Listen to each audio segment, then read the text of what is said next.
Hola, muy buenas tardes en el Reino Unido, muy buenos días en México. Me da mucho gusto darles la bienvenida. Mi nombre es Ana Elena González Treviño y estoy a cargo del Centro de Estudios Mexicanos de la UNAM en el Reino Unido. Esta es una colaboración con la Sociedad de Estudiantes Mexicanos de todo el Reino Unido, en donde presentamos los trabajos de investigación de los mexicanos que actualmente realizan un posgrado en este país y nos enorgullece mucho esta colaboración con la Mexican Society. Y el día de hoy nos acompaña Yosadara Espinosa, que es la vicepresidenta de esta organización, y le cedo la palabra. ¿Qué tal? Bienvenida, Yosadara.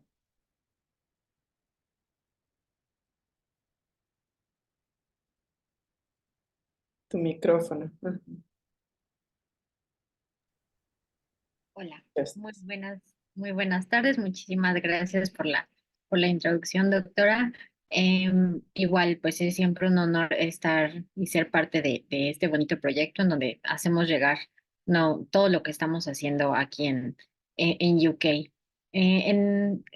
Como en algunas otras ocasiones, en esta ocasión nos contamos con una pequeña introducción de nuestros igual colaboradores Somos, es su nuevo nombre, y pues bueno, Abel es quien les va a explicar un poquito de qué se trata Somos y cómo nos puede ayudar a nosotros los latinos aquí en UK.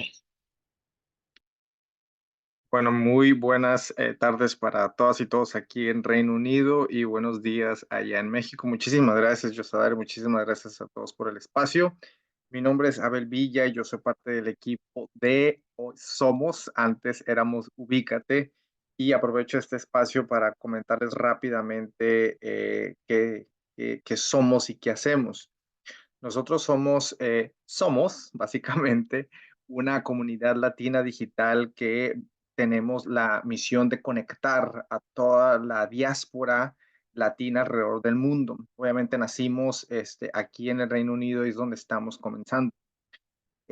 Somos es básicamente ya el resultado de un trabajo muy intenso de 3 años, donde después de en 2021 que hicimos el lanzamiento de Ubícate, donde queríamos básicamente alcanzar a toda la comunidad latina, incluyendo a la comunidad de habla portuguesa, es decir, Portugal y Brasil.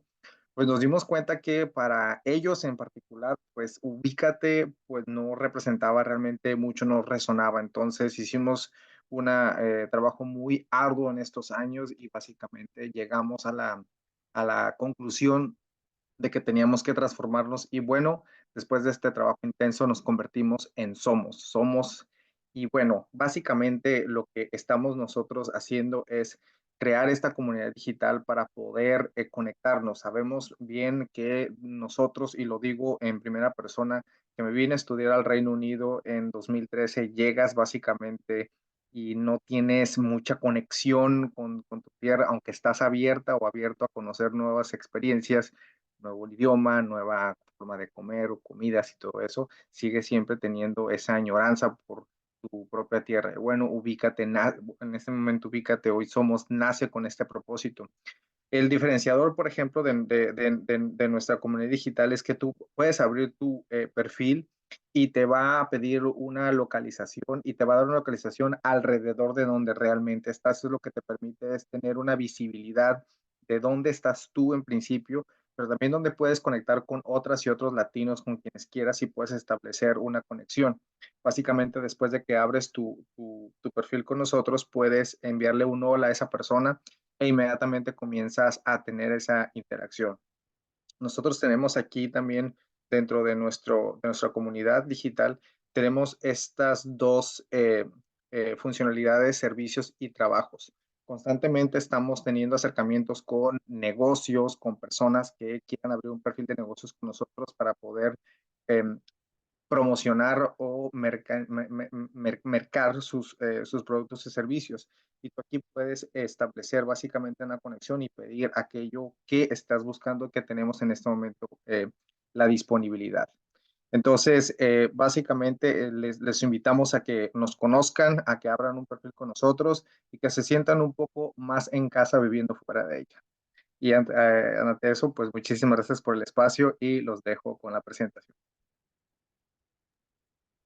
Muchísimas gracias, Abel. Pues los invitamos a todos a unirse a Somos, así como incluso si están en México, pues también pueden conversar con personas que ya están acá para ver cómo es la vida y demás.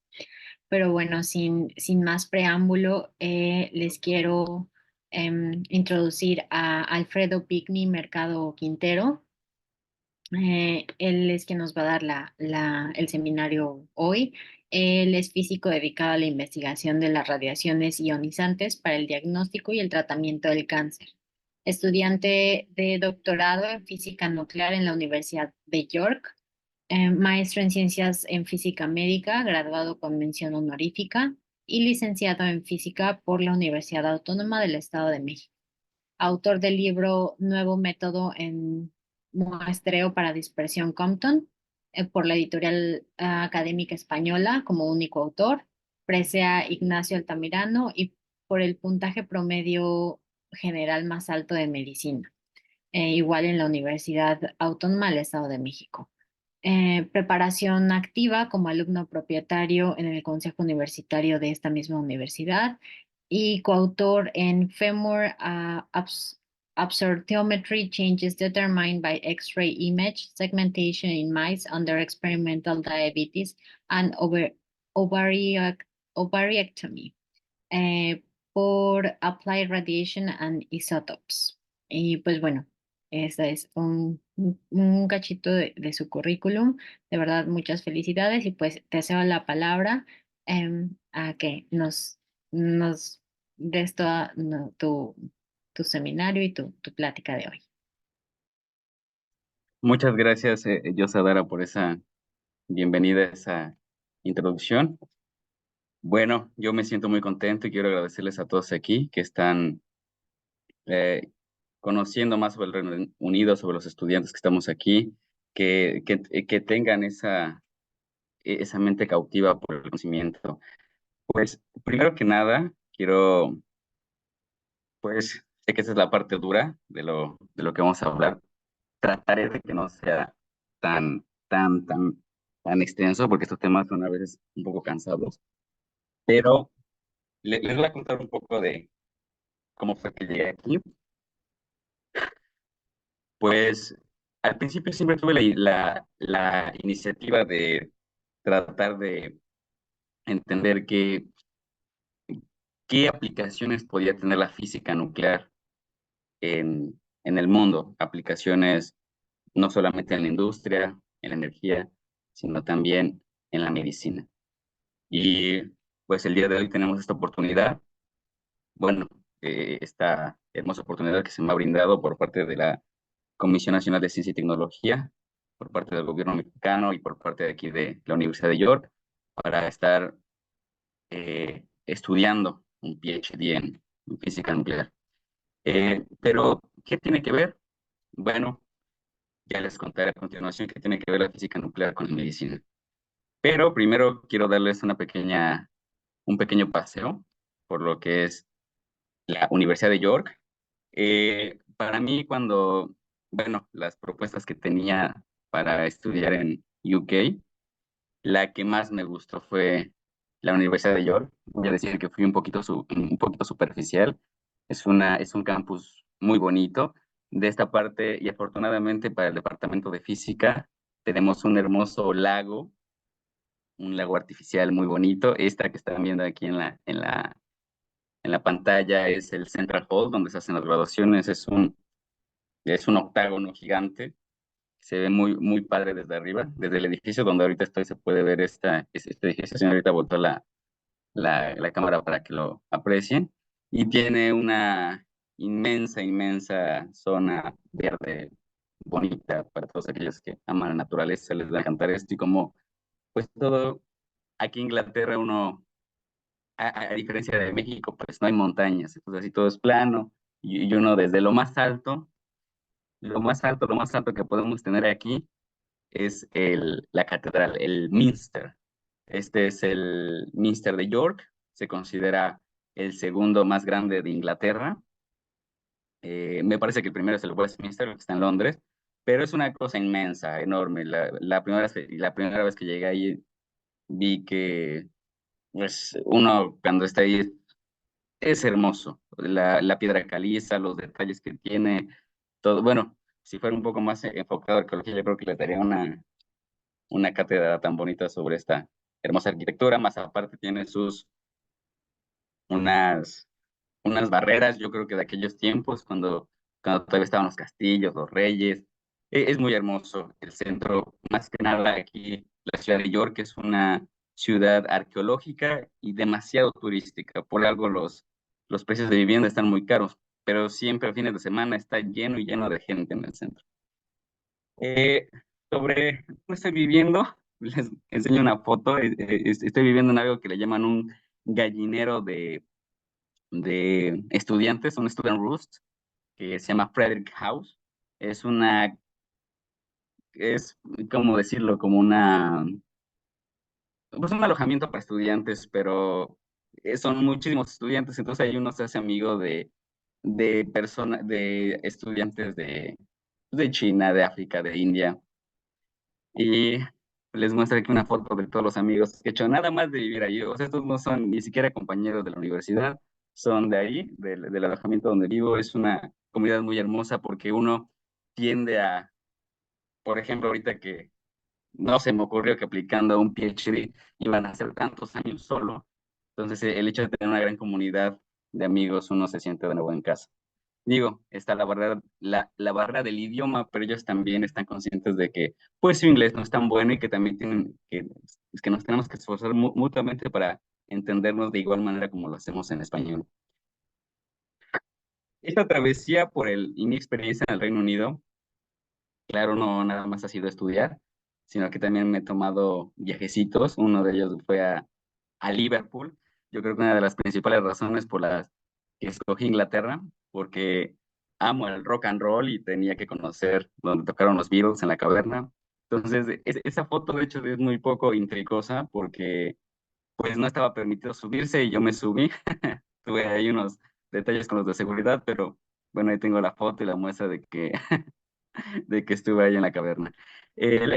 Número dos, también tuve la oportunidad de conocer Manchester. Aquí más en el norte lo exageran mucho, Manchester. Este es el Museo Industrial y obviamente tenía que traerme algo de ahí. Esta es la, la silla robótica de Stephen Hawking. En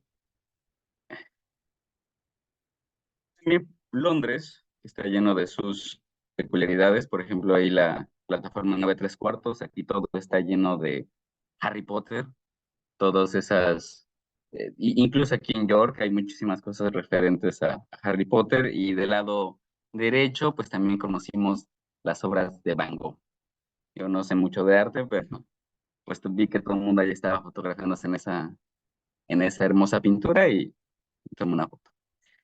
También, digo, hay un momento de leisure, de relajación, en las que pues, he tenido la oportunidad que, de hecho, aquí hay una promoción, aquí en el norte, en este condado de North Yorkshire, que un autobús te lleva desde York, viaja 2 horas hacia la parte este de Inglaterra, y uno puede conocer playas como Whitby o como Scarborough por solamente 2 pounds.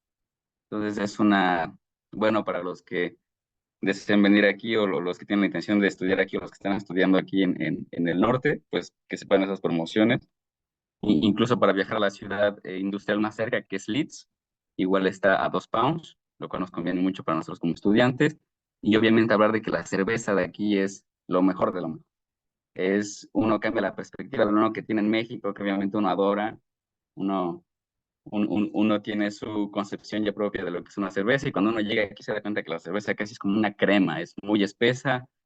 Uno yo creo que nada más puede tomarse uno, máximo dos, porque la verdad la cantidad de alcohol no es tanta, pero la densidad que tiene es muy, muy, muy, muy fuerte. Entonces, yo me acuerdo que en esta ocasión, aquí es una foto en donde estamos en Scarborough, y en esta hermosa playa, pues uno se imagina que uno es como en México, que uno se puede meter a nadar, y claro que no, el agua está congelada.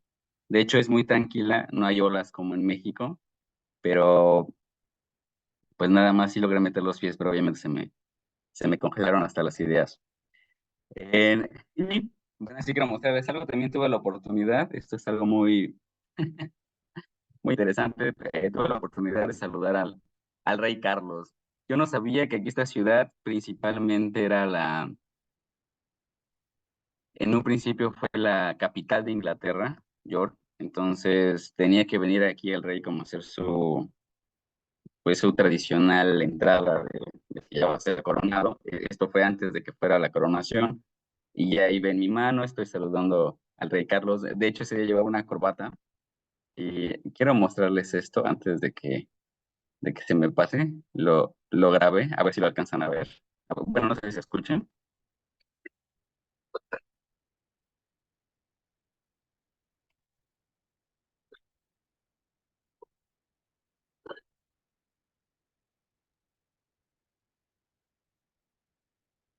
No se oye, Alfredo. ¿No lo escuchan?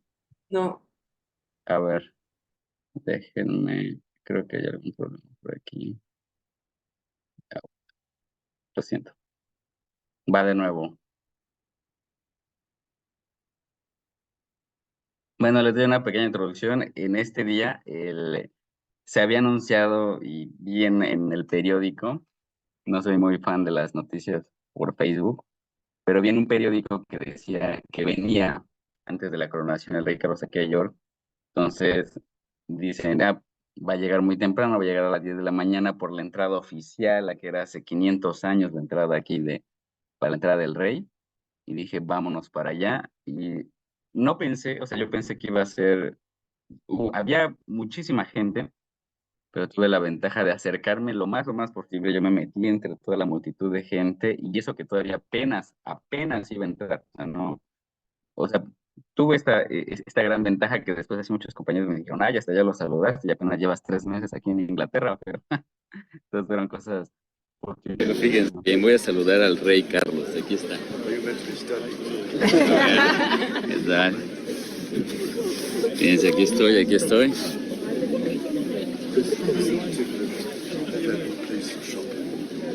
It's not too bad. Yes. Thank you. One more time. Nice to meet you. Lo saludé. Bueno, algo emocionante de esto es de que, pues, muchos pensarían que el rey Carlos es muy alto. No, no es muy alto, es muy petit, pero el hecho de tenerlo ahí es muy, muy, muy emocionante, con todos los guaruras y todos estos como tipos que se ponen sus pelucas blancas, que no sé cómo se llaman, pero pues se ve mucha presencia, mucha aristocracia. Bueno, ya que les di esta pequeña introducción de mi experiencia en el Reino Unido, vamos a empezar. El tema es un poco pesado. Yo sé que aquí hay algunos expertos que se están uniendo y que les agradezco mucho que hayan tomado este tiempo. Sé que es son las 11 de la mañana, cuando se están tomando parte de su trabajo. Entonces, quiero iniciar dando esta introducción de qué pasó o por qué me atreví a llamar la cura contra el cáncer. Pues en todo este tiempo, en la medicina, he hablado muchísimo sobre métodos para tratar, para de alguna forma erradicar esas células cancerígenas. Cuando trabajaba en el Centro Oncológico Estatal del ICEMIN en el Estado de México, recuerdo que uno de los doctores con los que trabajaba me decía que la principal cura del cáncer era la cirugía. Entonces, de manera muy tajante, pues llegó, claro que sí, es la primera. Así mencionaba como en escalera que la siguiente era las quimioterapias, las radioterapias, en algunas cosas, en algunas partes la braquiterapia. Y de ahí empieza esta parte de la radiación. La radiación ionizante utilizada con radionúclidos, vamos a decirlo así, con isótopos radioactivos para tratar el cáncer desde adentro. Entonces, en la última opción que sale o una de las últimas, la terapia molecular con radionúclidos. En esta parte aquí les pongo dos imágenes que yo creo que son muy interesantes y son muy buenas de apreciar. Del lado derecho van a ver en el B, vean cómo se trata, por ejemplo, con un haz externo. El cáncer, pues obviamente en estos tiempos ya el bloqueo de la emisión del haz de fotones o de electrones a partir del LINAC, si alguien ha tenido experiencia con este tipo de radioterapia, pues uno sabe que en el proceso del Bemstralung, toda la energía que sale de ahí, todos estos rayos X, todos estos fotones que salen con alta energía, pues uno los trata de delimitar y de poner sus bloques de plomo para que tengan más o menos la forma del órgano que se va a irradiar. Sin embargo, pues obviamente no estamos irradiando un solo órgano, sino que también estamos abarcando tejido sano. Y del lado izquierdo podemos ver la promesa de los ahora llamados radiofarmacéuticos, que pues la promesa es que solamente sean lanzados, depositados en la célula, que sean consumidos y que sean transportados por este agente portador, que muchas veces puede ser una proteína, generalmente siempre es una proteína monoclonal a la que se le adjunta este átomo, el cual se intenta que la citotoxicidad sea aceptable para que no sea, para que inmediatamente una vez que entra al cuerpo, que generalmente estamos hablando de un solo átomo que llega ahí, que decae y que libera ahí toda su radiación, lo que hace daños en el ADN. Y esto es algo importante porque muchos se preguntarán, o yo me acuerdo que en medicina muchos preguntaban, ¿qué es el cáncer? Y la respuesta más fácil que dicen es una enfermedad del ADN.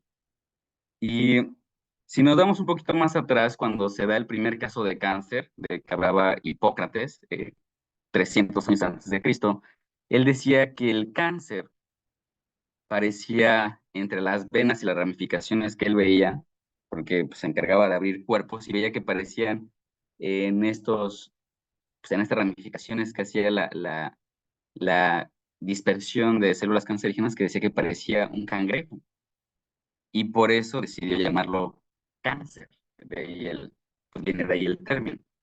Cáncer, cangrejo, y nada más lo hizo porque le recordaba las patas de un cangrejo. Pero en sí, el cáncer, de la manera más simple y como lo define el Instituto Nacional del Cáncer en Estados Unidos, dice, el cáncer es una enfermedad del genoma y un conjunto completo de instrucciones mal dirigidas a las células en su funcionamiento. Entonces sucede cuando los cambios del ADN de una persona hacen que las células crezcan y se dividan sin control. Nosotros ya sabemos, y por lo cual menciono tanto que es el ADN, pues ya sabemos que es esta cadena de forma helicoidal. Yo creo que todo el mundo en la secundaria vimos este tema, en el que toda esta información genética se encuentra ahí, en todas las células de los seres vivos. Aquí en este caso estamos investigando pues, las de nosotros, las de los humanos. ¿Por qué ya es tan importante esto del cáncer? Porque mucho, y por qué está ganando tanta popularidad con la MRT, con estas nuevas tendencias. Bueno, un censo del 2020 dice que hubo alrededor de 19 millones de nuevos casos de cáncer. 19 millones en todo el mundo. Y según estimaciones del Instituto Nacional de Cáncer de Estados Unidos, dice que aproximadamente, fíjense bien, que en los próximos 10 años viene muchísimo cáncer. La expectativa de vida ya está rebasando los 80 años a nivel global, lo que está haciendo que el cuerpo busque una manera de morir. Se está generando muchísimo cáncer. Y como se ve aquí en Inglaterra, pues hay muchísimo adulto mayor. Entonces, su estimación dice, y vamos a poner atención, una de cada tres personas desarrollará cáncer en alguna parte de su vida. Imagínense qué sentencia tan fea, lo que nos dicen las estadísticas. No solamente eso, sino que ya sabemos que el cáncer número 1, que todo el mundo sabe que a nivel mundial es el cáncer de mama, el número 2, el cáncer de pulmón, y el número 3, el cáncer colorectal, que se está ahí disputando entre el cáncer de próstata. Bueno, hasta aquí espero que se haya entendido bien todo esto. Entonces, ya sabemos que hay varias maneras de atacar el cáncer. Una de ellas, y a los que yo me dedico, porque la física nuclear tiene que estar metida en el cáncer. ¿Por qué? Porque la física nuclear se encarga de la síntesis de ciertos radionúclidos, que se busca que se logren incorporar a proteínas monoclonales o a ciertos agentes portadores, eso ya es cuestión más biológica, pero que logren entrar hasta dentro de la célula y que liberen ahí y depositen toda la radiación. Ahora, voy a explicar un poquito de este tema. Esto es para que, bueno, los que nos acompañan aquí, a veces cuando uno explica, uno lo explica como pensando que todo el mundo conoce los términos y pues obviamente no se leen. No hablar de derecho, pues no entenderían muchas palabras. Entonces, trato de hacerlo todo lo más dirigible posible y quiero que todos vayamos de la mano en este momento. Ahora, esta diapositiva la llamé el daño al ADN por radiación ionizante. Y siempre, fíjense, siempre me enseñaron en la escuela durante la maestría, me dijeron, bueno, siempre hay un daño directo y un daño indirecto. El daño directo es causado por partículas que tienen masa y el daño indirecto es por partículas que no tienen masa. ¿Y cuáles son esas partículas que no tienen masa? Los rayos X y los rayos gamma. ¿Cuáles son las partículas que tienen masa? Aquí tenemos unos ejemplos, los electrones, los neutrones, los protones, las partículas alfa. Entonces, en todo esto, ¿qué es básicamente lo que hace? Bueno, ionizan. Y hay ciertas personas que tienen problemas y que me preguntan, oye, ¿qué es la ionización? Este es algo muy bonito de explicar porque la ionización es básicamente, sabemos que, por ejemplo, hay ciertas interacciones en el mundo, por ejemplo, en el mundo de la física existen 4 interacciones fundamentales. La primera, por ejemplo, sería la gravedad. Y la segunda, por ejemplo, la gravedad es la que mantiene a la Tierra flotando, trasladándose alrededor del Sol. Y la fuerza electromagnética, esto es lo más interesante, es la que mantiene a un protón y a un electrón y mantiene al electrón en órbita. ¿Qué pasa con la ionización? Pues justamente esos átomos, recordemos, si nos vamos a nuestras clases de química de la prepa, recordamos que los átomos se mantienen unidos por enlaces, el enlace iónico, el enlace metálico, el enlace covalente, covalente polar. Entonces, ¿qué es la ionización? Básicamente, desprender ese electrón de enlace y separar. De esa manera, y si alguien me puede corregir, y si tal vez estoy diciendo una barbarie, es la manera más simple en la que puedo explicar la ionización. Eso es lo que hace, lo que causa, entonces, que si un electrón choca directamente con el ADN, con el ácido desoxirribonucleico, provoca un daño. Está ionizando Y en ciertas maneras, como aquí lo tenemos en la imagen, hace un daño que es no reparable o un daño que puede ser reparable. En estas partes estaba fijándome de que todas estas especies tóxicas que se generan, por ejemplo, con un rayo X o con un rayo gamma, como aquí tenemos el peróxido y dice superperóxido, pues esos son agentes que de igual manera van a causar un daño y que de igual manera al tratar de recombinarse para no estar tan en su estado de excitación tan alterado, pues obviamente le van a tomar un electrón al ADN. ¿Y qué va a pasar con el ADN? Igual, va a tener un fallo. ¿Por qué buscamos ese fallo? Bueno, porque hay un proceso en el que la célula ya no se puede reparar. En este ciclo celular hay una etapa por parte de la mitosis en la que dice, ya no me puedo reparar, ya no funciono, ya no tengo nutrientes, y entro en algo que se llama apoptosis, que es esta parte en la que la célula ya por sí misma muere. Dice, ok. Ahora, tenemos estas dos partes: radiación ionizante con efecto directo y con el efecto indirecto. Nosotros nos damos un poquito al efecto directo y nos damos a los electrones, los famosísimos electrones. Yo creo que todo el mundo hemos hablado o hemos escuchado qué es un electrón. Pues en este mundo de la terapia molecular con radionúclidos existen tres partículas. Quiero que tengan consciente que en física nuclear, en física de partículas, pues estas no son las partículas de las interacciones fundamentales en el universo, pero así se han decidido llamar en el área de radiaciones.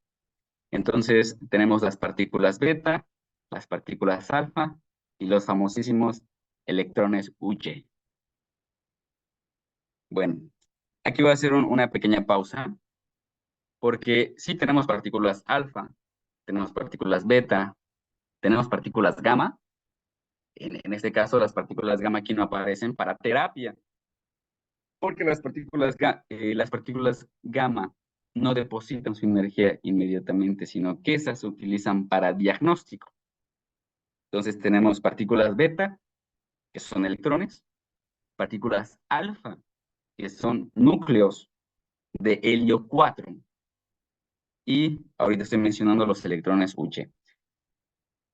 ¿Por qué se hicieron famosos los electrones Uj? En 1922, una gran científica que fue candidata al premio Nobel, Elsa Meitner, da la teoría y la espectroscopía de estos electrones de muy baja energía, que ahorita les voy a explicar qué son. Pero todo el mundo en principio dijo, pues esta nomás es teoría, esto no sirve para nada. De hecho, antes de que llegara aquí o antes de que propusiera este tema para tesis doctoral, cuando lo propuse pues, con uno de mis supervisores en México, pues de hecho me regañó, así me dijo, esa es una aberración lo que estás diciendo, porque un electrón huye, no puede ni siquiera atravesar más de 1 micrómetro.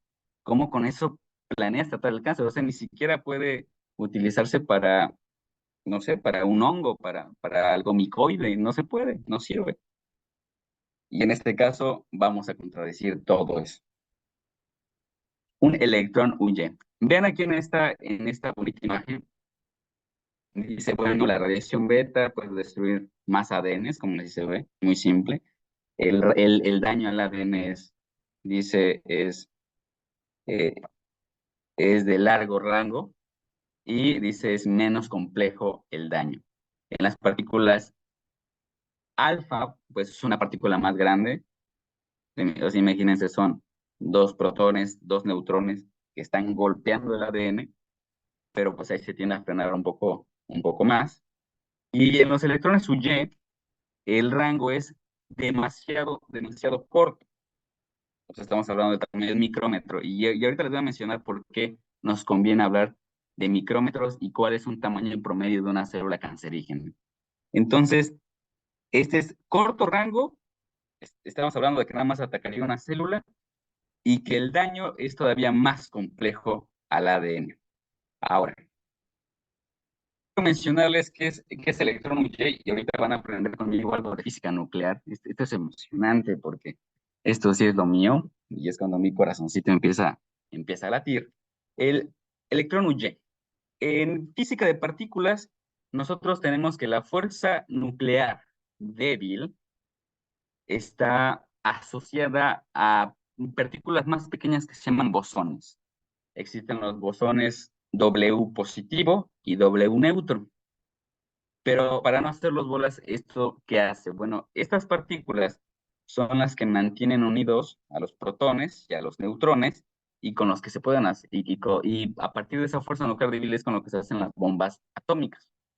Esto ya suena un poco escabroso. Pero fíjense en este diagrama que está aquí. En la parte superior izquierda, no sé si alcanzan a ver mi mouse, está un diagrama de Feynman.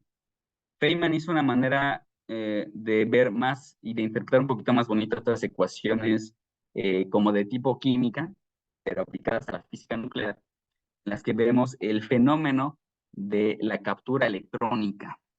Entonces, vemos dos líneas que van acá, vemos un protón y vemos un electrón, con las flechitas que van hacia arriba, y que están interactuando con el mecanismo del bosón W positivo. Y estamos hablando de que cuando interacciona entonces el protón con el electrón, lo que está haciendo es, al interactuar con ese mecanismo, se está cancelando la carga. Toda la carga, si ya sabemos, y si no se acuerdan, el electrón tiene la misma en cantidad, proporción, la misma carga que el protón, pero positiva. Por ejemplo, el protón positiva, el electrón negativa, pero tienen en sí la misma cantidad en carga. Cuando hace este efecto, en este fenómeno, lo que pasa es que el protón se convierte en un neutrón. Recordemos que el protón es 2000 veces más grande que un electrón. Entonces, básicamente no altera la masa. Lo que hace es que el protón se mantiene en el núcleo, se convierte en un neutrón y hay una emisión de un neutrino electrónico. Entonces, cuando vemos ya la ecuación, ya tiene un poco más de sentido el diagrama de Feynman, de que entonces en la captura electrónica este núcleo, o sea, primero les explico la parte fea, que es la parte teórica, para que ya después ya con las imágenes, como decía Albert Einstein, lo más bonito de la teoría es cuando te dan un buen ejemplo. Ya, entonces aquí tenemos un átomo. Este átomo, estamos viendo que el núcleo es positivo.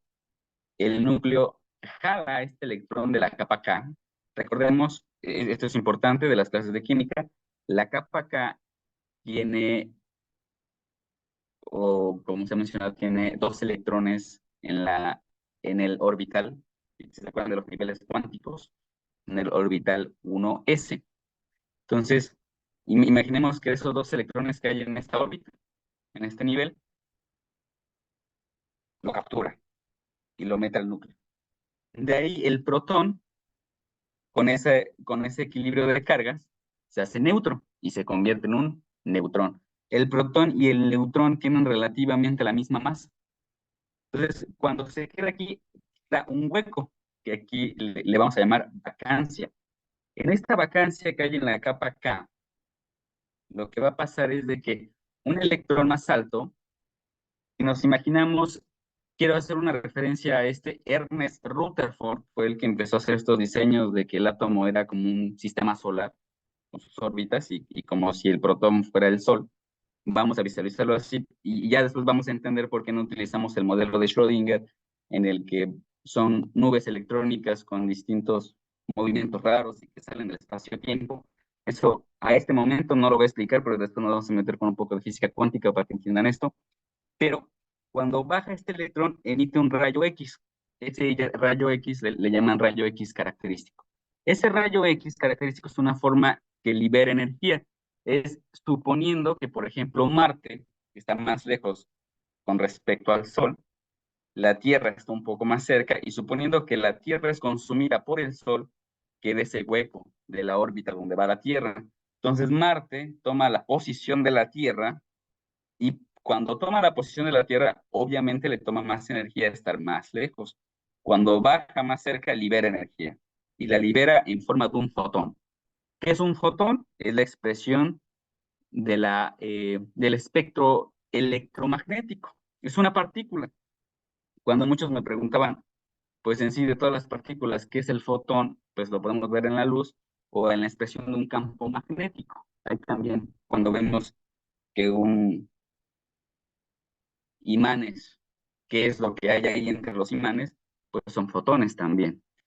Ahora, ¿qué pasa y cuál es este efecto Uller? O lo que describe este científico Pierre Bourdieu, que dice, bueno, hay algo raro porque se detectan electrones de muy baja energía y es efectivamente cuando se libera ese rayo X, le pega un electrón de una órbita más alta. Aquí, por ejemplo, le está pegando si imaginamos por capas, así sería la capa K, L, M, le está pegando un electrón de la capa M y lo está eyectando del átomo.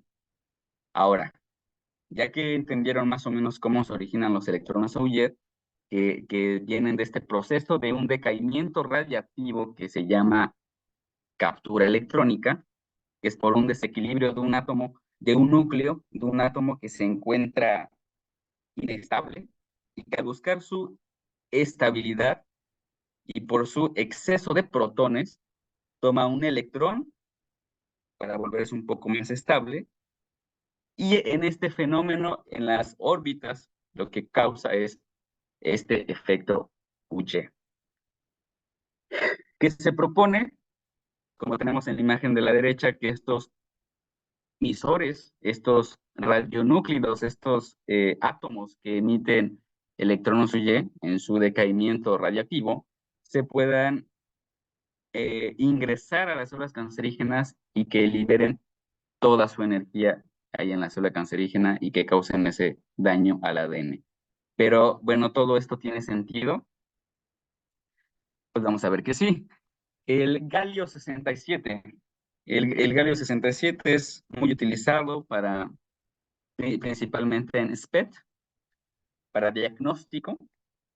Galio 67, yo creo que todo el mundo lo conoce, que es el que siempre se está utilizando constantemente y se propone, hace unos años se propuso como un potencial radiofarmacoterapéutico y no solamente, o sea, imagínense, si ya funciona para hacer diagnóstico, también puede funcionar para terapia. Entonces, este es el futuro y el avance en la medicina para el cáncer, la teranóstica, una fusión entre terapia y diagnóstico. Bueno, aquí en la figura 6 vemos una imagen que está representando 100 micrómetros y que se ve el galio 67 irradiando alrededor de una célula de cáncer de mama. De acuerdo a la literatura, la emisión de los electrones Auger desde la capa K, que ya ahorita que ya hicimos remembranza de nuestras clases de química de prepa, pues hay una emisión de 5.53 kiloelectronvoltios. Ahora vamos a familiarizarnos con estos términos. Entonces, la energía se mide en electronvoltios. 7.53 kiloelectronvoltios nos está hablando de 7 o 7000 electronvoltios. Ahorita vamos a ver por qué es tan importante esta energía. El galio 67, y aquí tengo un diagrama de decaimiento del galio 67 a zinc 67. ¿Qué está pasando? Esto es una transición, si recordamos, bueno, o no sé esto es importante. Cuando hay una transición en la que cambia el número atómico, bueno, tiene un nombre. En este caso estamos viendo una transición en la que nada más cambia que se mantiene más bien la masa atómica. Si se mantiene la masa atómica, es una transición que le llaman de tipo isobárica. Entonces, vemos no le hagan caso, este es el momento angular y el momento magnético del núcleo, por eso ya es física nuclear avanzada. Pero imagínense que el galio 67 decae, esta epsilon, que está aquí en rojo, en un 100% decae en captura electrónica. Esto es lo que significa la epsilon, captura electrónica. Es esa parte que dijimos que se come el protón un electrón, cambia un neutrón. ¿Cuánto tarda este proceso aproximadamente? ¿Cuánto es el tiempo de vida media? O como aquí se da la mitad. Dura aproximadamente 3.26 días. Eso es lo que dura su decaimiento. Ahora, y de aquí cambia a 167. O sea, sigue teniendo la misma masa atómica que el galio. Solamente, ¿qué pasó? Bueno, que se cambió de un protón a un neutrón. Ahora, aquí ya viene un poco de la parte un poco dura, un poco tediosa, pero tenemos que verla. Pero espero que hasta acá todos vayan conmigo y estén muy emocionados. Hay algo que nosotros en física se le llama el Continuous Slowing Down Approximation. Este rango nos dice cuál es el máximo alcance que tiene una partícula, en este caso electrones. Y aquí estamos buscando información sobre el tejido blando. ¿Cuál es el alcance que tiene un electrón en el tejido blando? Entonces, esto lo sacamos del National Institute of Standards and Technology, pero pues obviamente aquí pues está en escala logarítmica, es pues medio difícil de entender para alguien que no está familiarizado con este tipo de cosas. Pero ya lo puse acá abajo, entonces el rango más bajo que está registrado, o sea, imagínense, el más bajo, o sea, no hay bajo, como vimos anteriormente, que la emisión de la capa K del galio 67, de ese electrón Uller, era de 7.5 kiloelectronvoltios. El más bajo registrado por el NIST es de 10 kiloelectronvoltios. No tenemos información más abajo, ya no hay manera de hacer esa dosimetría, ya es muy difícil. Por lo tanto, aquí tenemos que lo más bajo registrado es 10 kiloelectronvoltios, lo que nos da una razón de 2.4 micrómetros de alcance. O sea, casi un electrón Uller podría llegar a 2.4 micrómetros en tejido suave. Bueno, hasta aquí espero que se entienda. Entonces es eso, un electrón Uller podría tener ese alcance en tejido suave. Vamos a ver lo siguiente. También hicimos el análisis de la composición y la densidad de átomos por centímetro cúbico, así de acuerdo al International Commission of Radiological Protection, que nos dice que si hacemos todo este análisis, pero esto nada más es cuestión teórica, esto nada más es para hacer las simulaciones.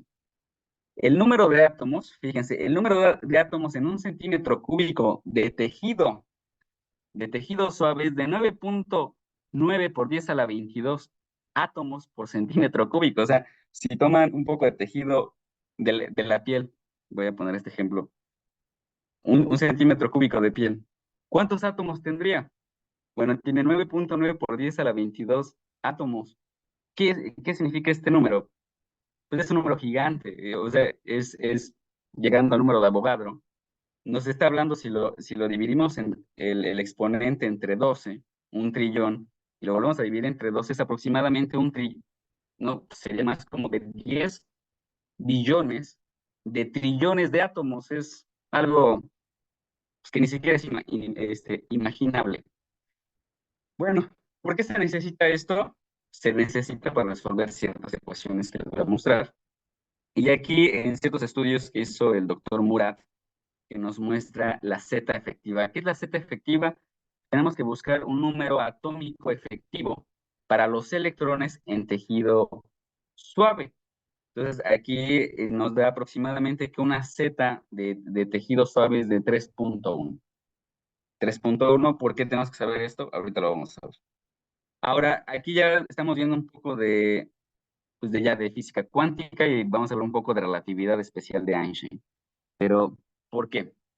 Bueno, pues estamos hablando de partículas, estamos hablando de electrones y se están desplazando a velocidades muy pequeñas. Entonces hicimos el análisis relativista, pues realmente es muy poco, es de 0.195 C. ¿Qué nos quiere decir eso? Que la velocidad del electrón, de un electrón de 10 kiloelectronvoltios, es aproximadamente de una quinta parte de la velocidad de la luz.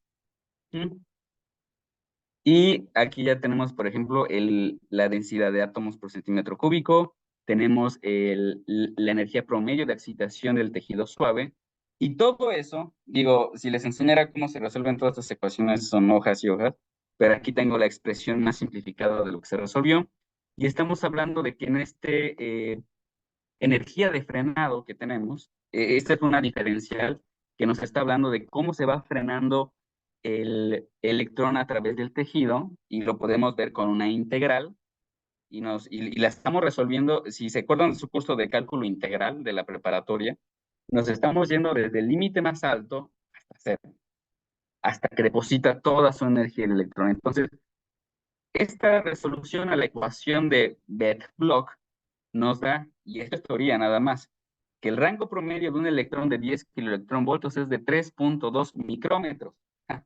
Ok. Ahora sí ya voy a mencionar por qué tiene tanta importancia los micrómetros. Una célula cancerígena, así lo viene una célula de cáncer de mama, en un promedio que se hizo olvidé el instituto, un instituto de cáncer en Estados Unidos, ahorita se los menciono, lo tengo en la biografía, pero dice que aproximadamente una célula en promedio mide 17 micrómetros, una célula cancerígena de cáncer de mama, aproximadamente. Entonces aquí tenemos un rango que es muy conveniente. Bueno, esta parte no solamente se hizo teórica, sino que también se utilizó una herramienta de simulación que se llama GANT4. Esta nos da uno ya no tiene que interactuar con radiación, ya los físicos ya no estamos metidos en pizarrones color verde y con gises resolviendo ecuaciones. Ahora ya la mayoría de nosotros estamos metidos en computadoras haciendo simulaciones, no es muy cierto. Y le puedan preguntar a varios colegas que acabo de ver que acaban de ingresar. Y aquí estamos viendo estos histogramas. ¿Qué es un histograma? Pues es cúmulo de eventos que están pasando en cierta región por ejemplo, aquí estoy haciendo una simulación para 10.000 electrones. No es mucho, pero nos da un resultado que podría ser significativo. Entonces, para 10.000 electrones de 10 kiloelectronvoltios, fíjense bien, así tal vez ahorita parece que les estoy hablando raro, pero va a tener sentido. 10.000 electrones ingresados en tejido suave de 10 kiloelectronvoltios en tejido suave tienen un promedio, fíjense, de energía de posición a 1 micrómetro. O sea, en 1 micrómetro, vean este pico que tiene la gráfica de la izquierda, nos dice que tiene 6 megaelectronvoltios en deposición de energía a 1 micrómetro. Es muchísima energía depositada en un solo micrómetro con 10.000 electrones. O sea, pues obviamente ¿cuántos electrones necesitaríamos para acabar con una célula? Y del lado derecho estamos viendo más o menos la proporción energética, si lo viéramos ya si esa fuera una célula, hasta dónde llegaría la transferencia lineal, la deposición de esa energía cinética de este electrón, hasta dónde llegaría en el tejido suave. Bueno, hicieron demás simulaciones. Lamentablemente todavía no se cuenta con toda la parte de secciones eficaces, todas las probabilidades, todas las funciones de densidad que se necesitan para hacer este tipo de simulaciones, que utilizan un método que se llama Monte Carlo, que es por generación de números aleatorios. Todavía GAN4, que trabaja con este lenguaje de computación que se llama C++, ha podido obtener esta información. No se ha modificado hasta ahora, ese es el trabajo que tenemos que hacer para poder simular estos electrones a todavía más bajas energías. Nos dimos cuenta que GAN4, llegando casi a 1 kiloelectronvoltio, ya no mostraba resultados, se volvía loca, y vimos que era por falta de información de secciones eficaces y ya no simulaban nada. Entonces, pudimos simular, efectivamente, esto nada más es simulación, porque esto nadie lo tiene, esto nadie sabe realmente cómo obtenerlo, pero ya se sabe por simulación nada más. Esto es como como si extrapoláramos, como si a partir de ciertas mediciones que hemos hecho, ya podemos hacer una predicción por simulación de qué podríamos obtener en el campo experimental. Entonces, aquí estamos viendo que si de los 7.5, y empezar desde del lado derecho de la gráfica, estamos viendo 7.5 kiloelectronvoltios, esa es la energía de emisión del electrón Auger del galio 67. Entonces, ¿cuál sería su máximo rango de ese electrón? Y si los vemos en estas líneas naranjas y rojas, nos dice que aproximadamente en estas simulaciones que estamos haciendo sería de 1.4 micrómetros o 1400 nanómetros. Pues eso está bien, está muy bien, o sea, ya vimos que sí está reduciendo el alcance. ¿Cuál sería, por ejemplo, la distancia de este electrón Auger, que es aquí en el límite, de 7.5? Aquí, véanme. Discúlpame, Alfredo, discúlpame. Estamos ya casi en la hora, entonces si pudieras, por favor, concluir. Claro, claro, muchas gracias. Discúlpame. Bueno, gracias. Bueno, entonces, en este punto, ya que tenemos las simulaciones y todo esto, ya vamos a ir al lado experimental. Ya estamos trabajando con cámaras de vacío para utilizar materiales bioequivalentes y ver que realmente sea la absorción correcta y cómo es el comportamiento de estos electrones Auger. Este es el siguiente paso que se realizará durante mi doctorado. Aquí tengo algunas simulaciones que he hecho, simular una cámara de vacío. Imagínense la baja presión que se tiene que llegar, es casi cero, es casi el espacio interestelar. Y se está proponiendo unas modificaciones a este algoritmo para tener pues mayor información sobre los espectros de los electrones.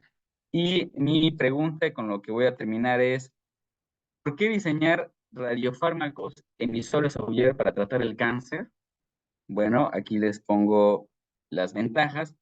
Una alta transferencia lineal de energía. Tenemos un alcance que es muy poco en deposición a una célula, en una sola célula.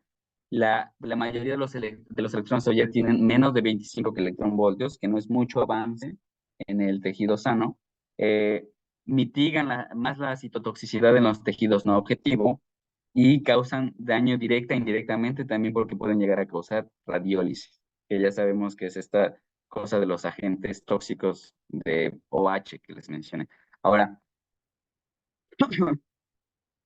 pues les comparto mi libro que escribí en el 2017, por si alguno tiene más y tiene estas ganas de explorar el mundo de la simulación. Aquí estuve trabajando con simulación y explico cómo se hace un código y cómo funcionan los números aleatorios en Monte Carlo en este caso, para simular la dispersión de radiación por fotones. Entonces, aquí se los dejo. De hecho, ahorita les voy a enviar rápido en el chat para que lo vean. Ahí vean en el chat, a ver si pueden ver mi libro. Y bueno, eso sería todo. Les agradezco muchísimo. Fui Alfredo Vini Mercado Quintero. Muchas gracias.